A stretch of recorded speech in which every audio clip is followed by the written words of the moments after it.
इक़्तिसादी सर्वे वज़ीर ख़ज़ाना की जानिब से जारी कर दिया गया है, जिसमें जो नंबर्स हैं, जो अहदाफ हैं, वो बहुत सारे हदफ पूरे नहीं हो सके, ये उन्होंने माना। लेकिन साथ में उन्होंने बहुत सारी बातें ऐसी भी की। जब इंडस्ट्रीज़ के लिए बात हुई तो उन्होंने कहा कि इंडस्ट्रीज़ को भी कुछ कंट्रीब्यूट करना पड़ेगा, काम इंडस्ट्रीज़ की तरफ से भी नहीं हो पा रहा, वैल्यू एडिशन नहीं की जा रही। हम तो फैसिलिटेट करने की कोशिश कर रहे हैं। अवैस लगारी साहब का उन्होंने जिक्र किया कि वो पूरा जोर लगा रहे हैं कि किस तरीके से जो बिजली के टैरिफ हैं वो कम किए जाएँ, क्रॉस सब्सिडी उनकी जानिब से ख़त्म की गई। तो ये सारी बातें इंडस्ट्रीज़ के लिए हो तो रही हैं। हमें ज्वाइन कर चुके हैं, हमारे साथ मौजूद हैं माहिर मुआशियात खालिद महमूद रसूल साहब। आपका बहुत शुक्रिया हमें ज्वाइन करने के लिए। और साथ में हमें ज्वाइन कर रहे हैं former senior vice president Lahore chamber of commerce and industries Ali Hussam Asghar sahab. आप दोनों का बेहद शुक्रिया। अली साहब, मैं आपसे आगाज़ करता हूं क्योंकि हम इंडस्ट्रीज़ का जिक्र कर रहे थे इससे पहले और बात कर रहे थे कि किस तरीके से इंडस्ट्रीज़ को फैसिलिटेट करना है, कैसे हमने अपनी जो ग्रोथ लेड एक्सपोर्ट्स हैं उनको बढ़ाना है, ग्रोथ की तरफ कैसे जाना है। सबसे पहले तो आप बताइएगा कि इस वक्त रुकावटें क्या हैं? कि हमारी एक्सपोर्ट्स नहीं बढ़ पा रही, हमारी इंडस्ट्रीज़ चल नहीं पा रही, लोकल इन्वेस्टमेंट हो नहीं पा रही है? Thank you very much for inviting. First of all हमारा लाहौर चैम्बर के प्लेटफॉर्म से भी और बाकी जो हमारी एक्सपोर्ट एसोसिएशंस हैं, क्योंकि मैं राइस एक्सपोर्टर्स एसोसिएशन का भी फॉर्मर चेयरमैन रहा हूँ, और हम गवर्नमेंट को बार बार ये बोल रहे हैं कि आपने हमें एक इंसेंटिव दिया हुआ था एक्सपोर्टर्स को, which was the fix tax regime, और आपने फिक्स टैक्स निकाल के हमें आप नॉर्मल टैक्स रिजीम के ऊपर लेके आए। मैं भी जब लास्ट फाइनेंस मिनिस्टर साहब को मिला when he visited Lahore chamber, और हमने उनको वहाँ पे एक प्रपोजल मैंने भी उनको दी कि जो कंपनी पिछले साल से 10% या 15% अपनी एक्सपोर्ट को ग्रो करती है, आप उसको वापस या तो फिक्स टैक्स रिजीम में ले जाएं या उसको आप टैक्सेशन बेनिफिट दें। जब आप वो देंगे तो कंपनी जो है उसको एक बहुत ज़्यादा वो होगा कि अगले साल हमने अपनी ग्रोथ करनी है। दूसरा, हमने ये भी बोला कि आपकी जो इंडस्ट्रीज़ हैं, जिस तरह लाहौर की इंडस्ट्री है, हम आपको बहुत सारी इंडस्ट्री के साथ बिठा देते हैं, हज़ारों की इंडस्ट्री के साथ बिठा देते हैं, अगर वो अपनी एम्प्लॉयमेंट क्रिएशन करते हैं। क्योंकि हमारा जो मेन इशू इस वक्त पाकिस्तान का चल रहा है वो चल रहा है कि आपने रोज़गार देना है लोगों को, गवर्नमेंट एक लिमिट तक रोज़गार दे सकती है, तो आप इंसेंटिवाइज करें इंडस्ट्री को कि अगर वो अपनी एग्जिस्टिंग लेबर, एग्जिस्टिंग जो उनके पास स्टाफ है, उससे 15-20% हर साल इंक्रीज़ करती है। क्यों करते हैं कि आप उनको इंसेंटिवाइज करें टैक्सेशन के अंदर, हर बंदे को एक इंसेंटिव पैदा होगा। तो पता नहीं क्यों हमें समझ से बाहर है कि हम बहुत दफ़ा रिक्वेस्ट कर चुके हैं ये वाले ये मुतालबात रखेगा, लेकिन ऐसा हो नहीं सका अब तक। बिल्कुल आप सही फरमा रहे हैं।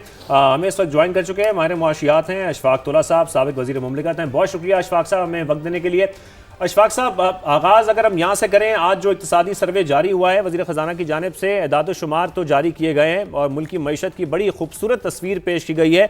क्या आपको भी उतनी खूबसूरत लग रही है?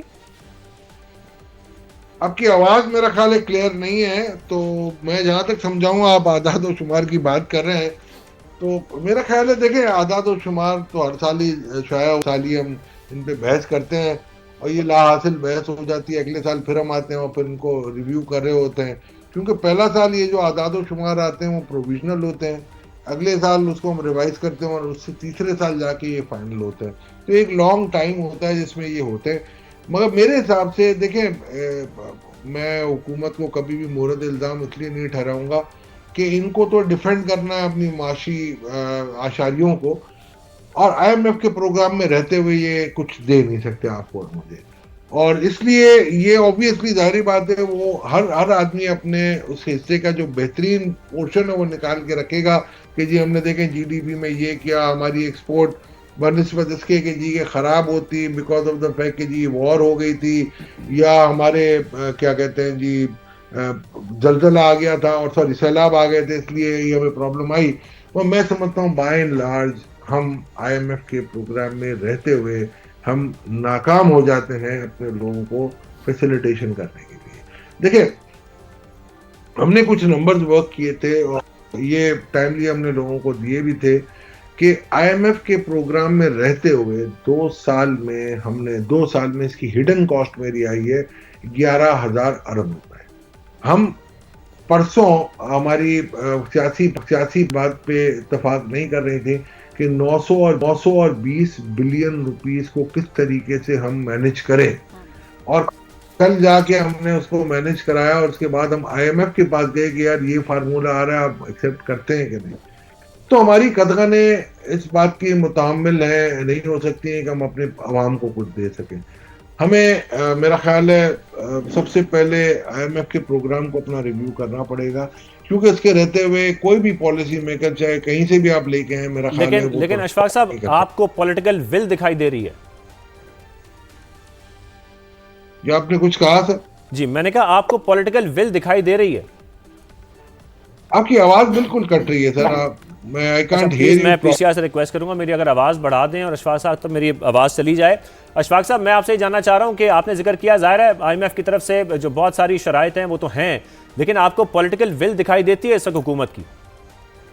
देखिए, ये चीजें मैं जहां तक समझ पा रहा हूँ आपकी बात को, जो शरायत है ना, उसमें सबसे बड़ी तो शर्त हमारे शरायत सूद को मैनेज करने की है। वो जब हमारा इन्फ्लेशन या अफरात दर 4% होता था, तब भी हम 11.5-12% या 10.5% पे पॉलिसी रेट पे होते थे।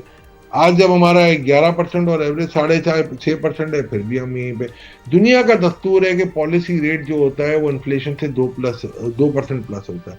बट हम वाहिद मुल्क हैं दुनिया के जिसको इतना बड़ा उनको डेल्टा देना पड़ा, बिकॉज ऑफ द फैक्ट कि हम IMF के प्रोग्राम में है। करेंसी हमारी 250 रुपए की होनी चाहिए थी, बट हम भाई 30 रुपए ऊपर पे जा रहे हैं।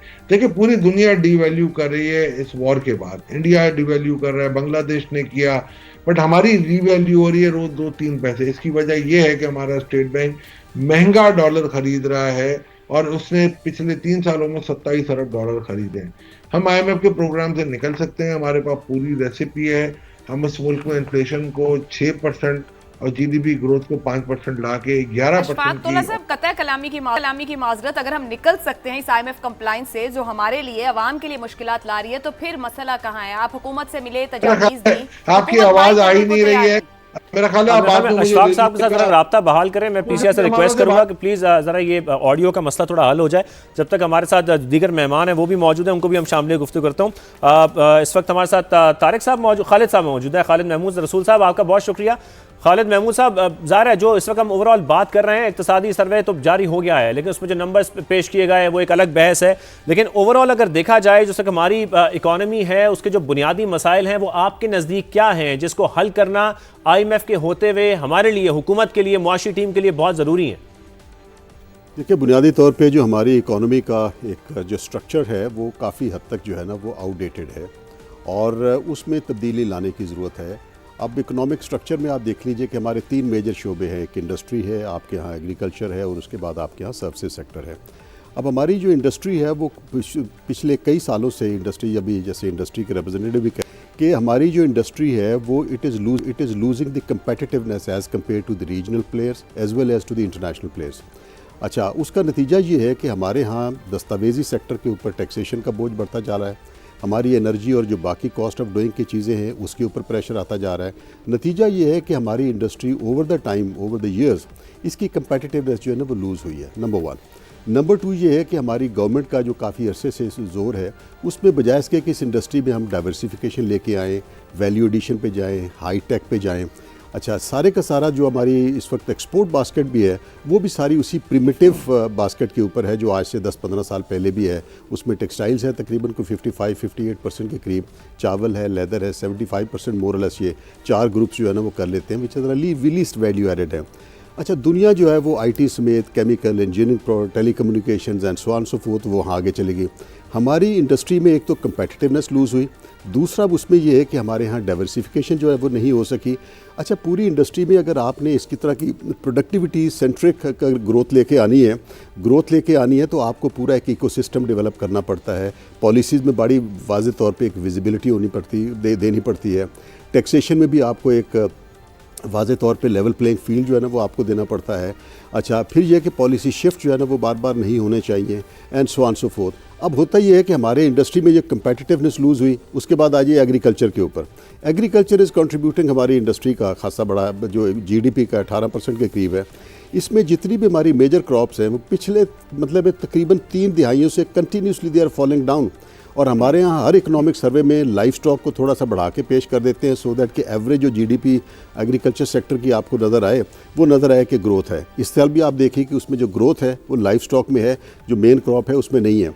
अच्छा, यही हाल हमारा कुछ सर्विसेज सेक्टर का भी है। तो कहने का ये मेरा मतलब है कि हमारा जो इकोनॉमिक स्ट्रक्चर है ये काफ़ी हद तक ऑब्सोलीट हो चुका हुआ है। और फिर ये कि IMF के प्रेशर में, रेवेन्यू कलेक्शन के प्रेशर में, क्योंकि ये सारे के सेक्टर जो है जिसमें जो इसमें दस्तावेज़ में है या डॉक्यूमेंटेड इकोनॉमी के मतलब स्पेक्ट्रम में है, उसी के ऊपर टैक्सेशन का जो है ना वो बोझ बढ़ता चला जा रहा है। नतीजा ये है कि हमारे ये तीनों सेक्टर जो है वो अपने अपने मुख्तलिफ चैलेंजेस का शिकार हैं। अब ये जो हमारा बजट है इस दफ़ा आने वाला है कल, आप ये देखिए कि शहबाज शरीफ साहब की हुकूमत का ये 5वां बजट होगा और वज़ीर ख़जाना का ये 3रा बजट होगा। पहला बजट उठा लीजिए और आज का बजट जो कल आने वाला है वो उठा लीजिए, या इकोनॉमिक सर्वे जो 5 आज प्रेस कॉन्फ्रेंस हो गई है, आपको हार्डली कोई इसमें फ़र्क नज़र आएगा, सिवाय उस स्टेबलाइजेशन के मंत्रा के आपको वाज़े तौर पर कोई और चीज़ नज़र नहीं आ रही।